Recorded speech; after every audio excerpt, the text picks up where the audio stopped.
5 dangerous diabetes nighttime signs you must not ignore. You went to bed feeling fine, but around 3 a.m., you woke up drenched in sweat, heart racing, feeling strangely shaky, and thought, did I just have a bad dream? Or maybe you're waking up 2, even 3 times every night just to use the bathroom, and your mouth is as dry as sandpaper. You tell yourself it's probably just age. But is it? If you're over 50 and living with type 2 diabetes, these nighttime moments could be your body whispering or warning that something's off. In this video, we'll walk through 5 dangerous but often overlooked diabetes symptoms that show up at night, explain what's really happening in your body, and give you clear, practical steps you can take, starting tonight. This isn't about fear. It's about understanding your body better and getting your peace of mind back. Let's dive in, and don't miss number 3. It might be the reason you're so tired every morning, even after 8 hours in bed. 1. Frequent nighttime urination, nocturia. Imagine this. It's 2:11 a.m. You stir awake again. Not because of a noise, not because of a bad dream, just that familiar pressure. You shuffle to the bathroom in the dark, trying not to wake your spouse, for the 3rd time tonight. You whisper to yourself, this is getting ridiculous. If this scene sounds familiar, you're not alone. And no, it's not just your age catching up with you. There's a reason your nights are being broken into pieces like this. And understanding it could help you reclaim something far more important than just sleep. Your energy, your clarity, even your long-term kidney health. Let's talk about what's really going on. When your blood sugar runs high, especially after dinner or before bed, your kidneys jump into overdrive, trying to filter out the excess glucose. But glucose doesn't leave quietly. It drags water with it. So every time your body tries to flush out sugar, it also drains fluids, again and again. That's why you're not just waking up to use the bathroom. You're waking up dehydrated, dry-mouthed, and increasingly exhausted. For many people, this happens so gradually, they don't notice until they're living in a pattern of broken sleep, brain fog, and daytime fatigue, all from something that could be adjusted. But here's where it gets more serious. Chronic nocturia doesn't just wreck your rest. It's also one of the earliest signs that your kidneys are under too much pressure. Left unchecked, it may quietly lead to long-term strain on your renal system. And once that damage begins, it's difficult to reverse. And yet, here's the empowering truth. This is one of the most manageable signs you can take action on tonight. What can you do? First, track your evening blood sugar levels. Not just morning and lunch, bedtime matters. Patterns often hide in plain sight. Front-load your fluids earlier in the day and ease up in the last 1 to 2 hours before bed. And if you're still waking up 2-3 times a night or more, that's your cue to check in with your doctor. A small adjustment in medication, timing, or evening meals might make a world of difference. If you saw yourself in that 2:11 a.m. moment, hit like. You're not just coping, you're paying attention. And that's a powerful first step. Because next, we'll look at a different kind of wake-up call. One that doesn't just interrupt your sleep, it floods it. And it might be the most overlooked danger of them all. 2. Night sweats, even in a cool room. It's 3:28 a.m., the house is quiet, the room is cool, but you wake up suddenly, heart pounding, pajamas clinging to your back, sheets damp beneath you. You sit up, confused. Did I have a nightmare? Was it too warm? But it wasn't a dream. And the room is chilly. What you just experienced may not be heat. It may be your blood sugar crashing while you sleep. Most people don't associate night sweats with diabetes. But when your glucose dips too low overnight, your body sounds an internal alarm. It releases adrenaline to bring sugar levels back up, and in doing so, floods your system with stress hormones. That's why you wake up feeling not just hot, but jolted, nervous, or even slightly disoriented. Your body went into rescue mode, and you slept right through it. A retired teacher once told me she thought her bedroom thermostat was broken because she'd wake up soaked almost every night. It wasn't the thermostat. It was her blood sugar, silently slipping too low while she slept. This type of nocturnal hypoglycemia is more common than you'd think, especially if you take insulin or certain diabetes medications. And here's what makes it tricky. It's easy to brush off. Many people think it's just stress or bad sleep. But if it happens more than once a week, it's worth taking seriously. What to do? Starting tonight. Check your blood sugar before bed. If it's borderline low, under 100 milligrams per dalo, have a small protein plus carb snack, like a spoonful of peanut butter on a whole grain cracker. Keep fast-acting glucose nearby, like a juice box or glucose tablets, on your nightstand. It's better to have it and not need it than the other way around.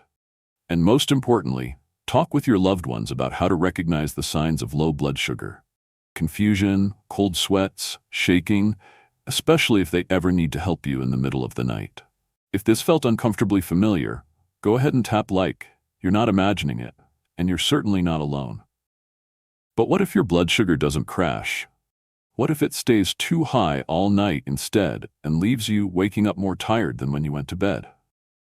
That's where we're heading next. 3. Extreme fatigue in the morning, even after sleeping all night. You did everything right, lights out by 10, no scrolling, no late-night snacks, a full 8 hours of uninterrupted sleep. But when the alarm goes off, your body feels like it's still stuck in cement. Your legs are heavy, your mind is foggy, and you think, how am I this tired? I slept. Sound familiar? Here's the truth. Sleeping through the night isn't the same as getting quality rest, especially if you're living with type 2 diabetes. When your blood sugar swings too high or too low while you sleep, your body doesn't get the chance to enter the deep, restorative stages of sleep it needs. Instead of resting, your body spends the night trying to correct imbalances, working, not recovering. One viewer once shared this: I thought I had sleep apnea, but the machine didn't help. It turns out my blood sugar was dipping at 2 a.m. and spiking at 5 a.m. My body never got a break. This roller coaster, up, down, up again, might not wake you, but it leaves you feeling like you didn't sleep at all. It's easy to blame aging or stress, but when the fatigue is persistent, even after what seems like a full night's rest, your blood sugar may be the silent culprit. And here's the twist most people miss. Even slightly elevated nighttime glucose can lead to systemic inflammation, which increases fatigue and fogginess the next day. You may not feel it immediately, but it builds quietly over time. What to try this week?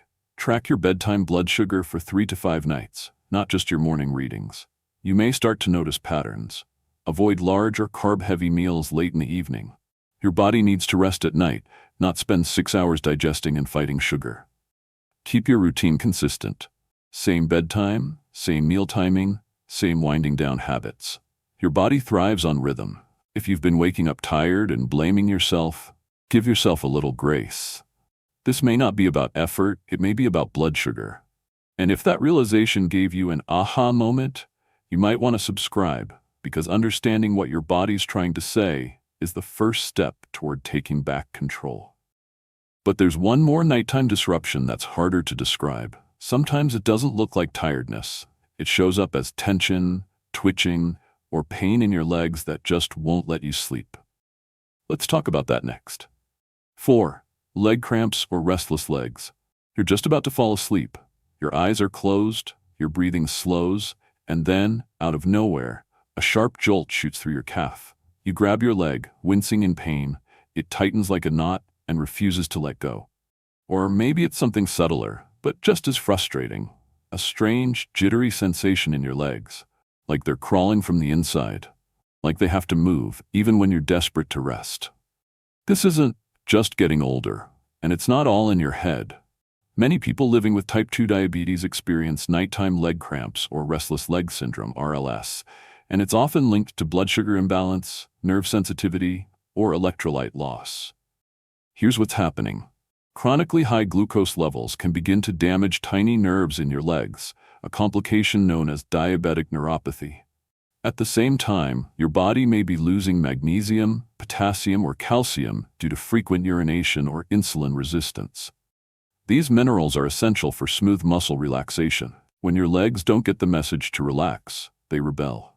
One man described it like this: I would lay down tired, but my legs wouldn't let me. It was like they were alive and restless while the rest of me was begging for sleep.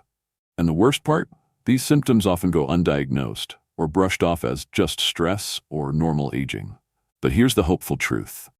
There are real steps you can take to calm those legs, relieve the pain, and finally get the rest your body needs. What you can try tonight. Gently stretch your calves before bed, especially if cramps are your main issue. Even 2 to 3 minutes of stretching can help. Stay well hydrated during the day, but avoid overdrinking right before bed. Ask your doctor about a magnesium glycinate supplement. It's often better tolerated than other forms and can help with both muscle relaxation and sleep quality. If the sensation feels more neurological, that jittery, crawling feeling, reducing evening caffeine or alcohol may help. So can warm compresses or a short foot massage before sleep. And most importantly, monitor your blood sugar trends overnight, because stable glucose equals calmer nerves. If this section made you think of yourself or someone you care about who can't sleep peacefully anymore, share this video with them. Sleep shouldn't be a fight. And speaking of subtle signals, there's one more that shows up quietly but persistently, in your mouth. Let's look at what dry mouth at night could be telling you, and why it's about more than just thirst. 5. Dry mouth and thirst during the night. It starts with a small discomfort. You wake up, lips stuck together. Your tongue feels dry and rough. You reach for the glass of water next to your bed. You take a sip, maybe 2, and lie back down. Then you do the same thing again at 3:45 a.m. and again just before dawn. You tell yourself, it's probably just the air, or maybe I didn't drink enough during the day. But if this keeps happening, there's a deeper story behind it. One written in your blood sugar. When your glucose levels run high, your body pulls water out of its cells to help dilute the sugar in your bloodstream. It's like an emergency floodgate, protecting your organs from toxic levels of glucose. But the trade-off? You lose moisture where it matters.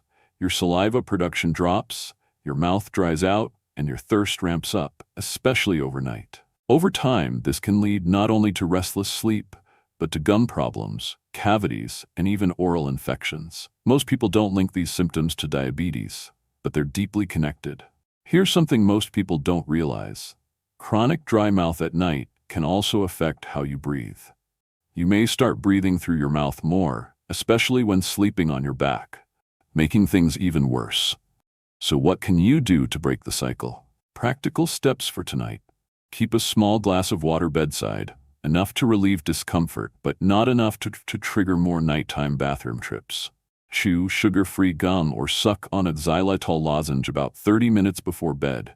It gently stimulates saliva without raising blood sugar. If your room is dry, try a humidifier, especially during winter months or if you use a CPAP machine. And most importantly, take a closer look at your evening blood sugar readings. You might find they've been running high, even if your mornings seem fine. If you've quietly endured this, night after night, know this. You're not alone. And you're not overreacting. This is your body asking for support. And now, you understand what it's trying to say. If even one of these signs rang true tonight, please don't shrug it off. These aren't just quirks of getting older. They're early messages, your body's quiet way of calling for balance. And the best part? Every one of these signs is manageable, with small, steady steps, like checking your sugar before bed, staying hydrated the smart way, and learning your body's nighttime patterns. You can take back control. You're not failing, you're paying attention.